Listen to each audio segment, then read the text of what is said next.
Hello प्यारे बच्चों, तो स्वागत है आपका अपने YouTube परिवार बी फॉर बायोलॉजी 2.0 में। तो आज मैं आप लोगों के लिए फिर से एक नया लेक्चर लेके आ गया हूँ MCQ का।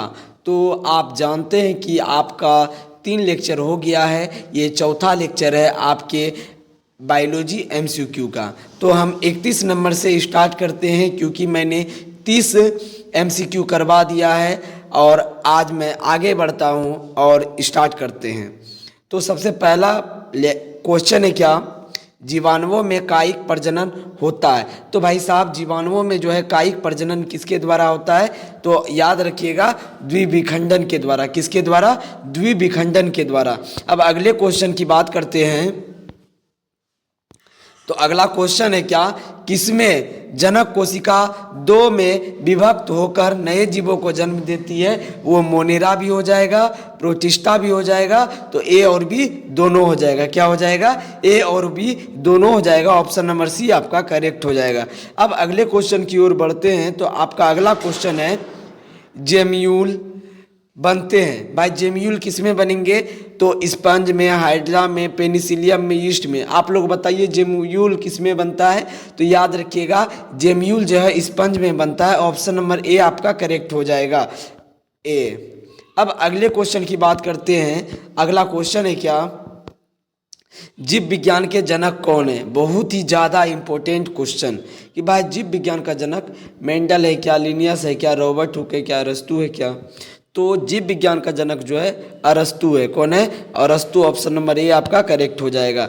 अगले क्वेश्चन की बात करते हैं। इनमें किसे बंगाल का आतंक कहा गया है? ये बात बहुत बार आपके 12th में आया हुआ ये बायोलॉजी का क्वेश्चन है।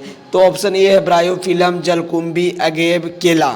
तो आप देखे होंगे गांव घर में या आस पड़ोस में कि कुंभील पूरा जो है ना, जिसे जलकुंभी कहते हैं, पूरा मतलब तालाब हुआ या कहीं पानी जमा हुआ है तो वहाँ पूरा बैठ जाता है, ये जलकुंभी है, जिसे बंगाल का आतंक कहा जाता है। ऑप्शन नंबर बी आपका करेक्ट हो जाएगा।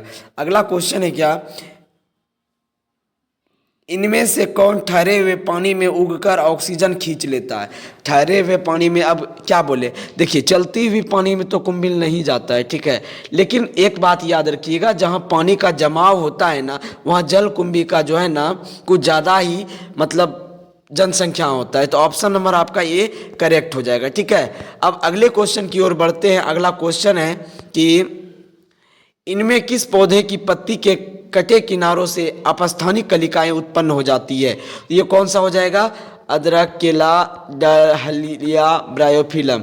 तो ऑप्शन नंबर आपका जो है डी करेक्ट हो जाएगा, ब्रायोफिलम। क्या हो जाएगा? ब्रायोफिलम। अब अगले क्वेश्चन की बात करते हैं। अगला क्वेश्चन है, जब संतति की उत्पत्ति एकल जनक यानी कि सिंगल पेरेंट के द्वारा होता है तब वह विधि क्या कहलाती है? भाई सिंपल सी बात है, जब एक ही संतति होगा तो वो क्या होगा? अलैंगिक जनन होगा। ऑप्शन नंबर बी आपका करेक्ट हो जाएगा, ठीक है।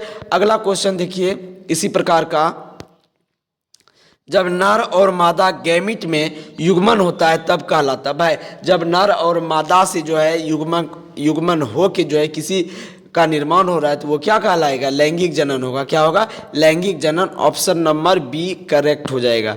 अब अगले क्वेश्चन की बात करते हैं। तो अगला क्वेश्चन है क्या, एक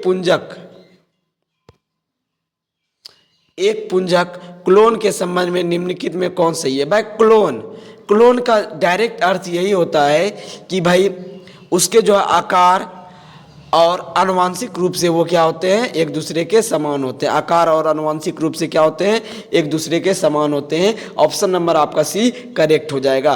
तो आज के लिए इतना ही, मिलते हैं फिर अगले 40 से 50 क्वेश्चन की ओर। धन्यवाद।